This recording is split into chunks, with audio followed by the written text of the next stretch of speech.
My man George Mosee. What's good, Jay? What's up, guys? What's going on? A lot. A lot. Jay, it's supposed to be a pound for pound fight.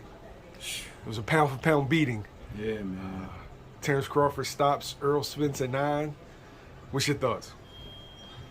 Man, I would like to say it was an entertaining fight.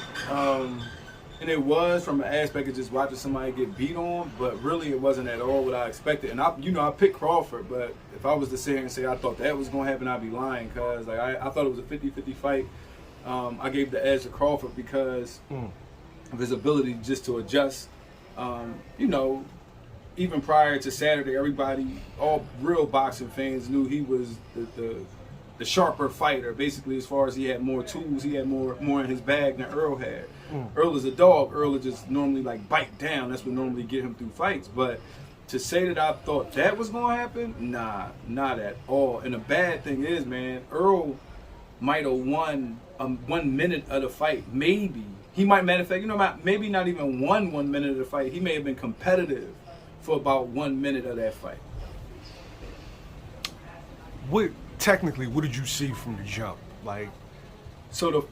Technically, no adjustments. Errol wasn't even really looking to make an adjustment. He just kept trying to do the same things. But I would say physically, the one thing that stood out to me, it was early in the fight when they got into a little clinch. Yep. And Bud shoved him, and I said, "Oh shit, yeah, it's about to get bad for Errol," because that was really his only real advantage, was the physicality, in my opinion. So once I saw that he couldn't take advantage of that, not only could he not take advantage, but Bud clearly looked like he was probably stronger than Errol. Errol was bigger, but he looked stronger than him. You know what I mean? So I wouldn't say technical, because all the technical stuff I was expecting, I wasn't really expecting him to be that physically more imposing. You know what I mean? But yeah, man, it's unfortunate. It just was unfortunate, man. I felt like they should have stopped it sooner, around round 6, because it's round 6, it started to get dark. He just was picking them apart. It was like no adjustments were being made by Errol. He was throwing shots, but was catching and shooting. Yeah. You know what I mean? Catching and shooting, and catching and comboing, stepping over him, and just I wouldn't say taking him to school, but it was like he was taking him to school. And first and foremost, I want to put this out there, man. Errol Spence, that right there was, it's like, okay, you can have an injury, right? Any sport you play, you can have an injury, and most of the time you get time to ease your way back into things. With boxing, I don't think there's ever really anything that can prepare you for certain things that you may have to deal with. So, Errol fought Danny Garcia, and he fought you guys. Now, I think those fights were set up intentionally because they knew they were fights he could win, where maybe it's like, okay, we just gonna get your feet back under you, get your feet a little wet or whatever. But when you talk about getting in there with somebody that's on your level, really on your level, he's not there. That accident, he didn't look like Errol Spence at all. Like I said to you when we talked a little bit, I would have loved to see the Errol Spence that beat Lamont Peterson versus Bud Crawford. That's who I wanted to see. But he's not there anymore. I don't even want to see a rematch. For what? What's going to happen? He's not going to get sharper. You know what I mean?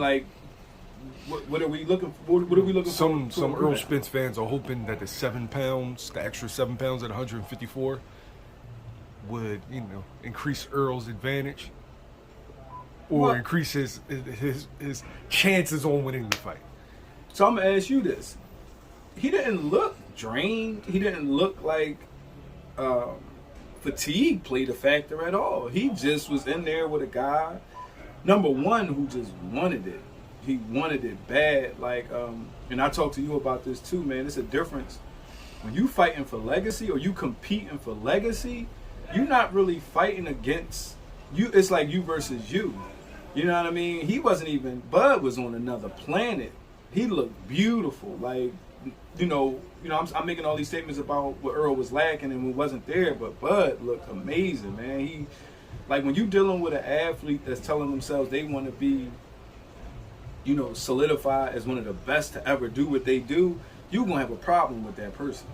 you're gonna have a problem with that person. Terence Crawford fans was getting upset because everybody was warning him, you better not start slow, you better not start slow, you better not start slow. Well, it looked like that was the game plan. I'm not starting slow. I'm stepping to him from the gate. I'm taking away that jab, and everything he throws, something coming back, and it's going to be hot and ready like Little Caesar's Pizza. Yeah, man. And he stayed in Southpaw the whole night. Yeah. I think that's normally he gathers information in Orthodox, and when he's trying to step to somebody, it's in Southpaw. Yeah. So, but yeah, it was just. It's funny. I kind of felt bad for Errol, man, at a certain point in the fight. Like, it was just like, come on, like you said, like, come on, man. Like, he clear, nothing is going to happen. Like, he not, because he hit Bud what we may think was a good shot. He came right back, bang. Like, it just wasn't much going on for him. I don't want to see a rematch, man. I don't want to see a rematch.